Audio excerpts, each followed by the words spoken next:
चलो शॉपिंग करते हैं बोलकर मेरी फ्रेंड मुझे जूडियो लेकर गई। तर पुढे काय झालं चला बघूयात।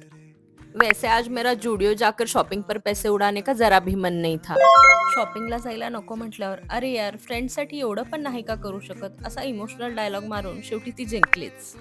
बाय द वे जूडिओचं न्यू कलेक्शन खूपच छान आहे आणि हे पिचूक पिचूकवाला बेल्ट मला घ्यायचं असं म्हणत म्हणत थंडी निघून चालली। ये वाला सेक्शन मेरा सबसे फेवरेट है जूडिओ का। इथे आल्यावरती एक तरी लिपस्टिक घेऊनच जायला पाहिजे, शास्त्र असतं ते। आता फिरून फिरून कंटाळा आला म्हणून बाहेर कट्ट्यावर जाऊन गप्पा मारत बसलो। बघतो तर काय झाडावरचा आऊल सुद्धा आमच्या गप्पांना कंटाळला होता। मग काय जुडिओला कल्टी दिली आणि निघालो पेटपूजा करायला। मेन काम तो खाना खाने का ही था गाइज, शॉपिंग पे जाने का तो बस एक बहाना था। आता ढीगभर जंक खाऊन घरी जाऊन आम्ही फक्त ज्यूसच पिऊन आलोय असं सांगणार आहोत। तर आता आम्ही जाते घरी, पण तुम्ही चॅनलला सबस्क्राईब करायला अजिबात विसरू नका। बाय।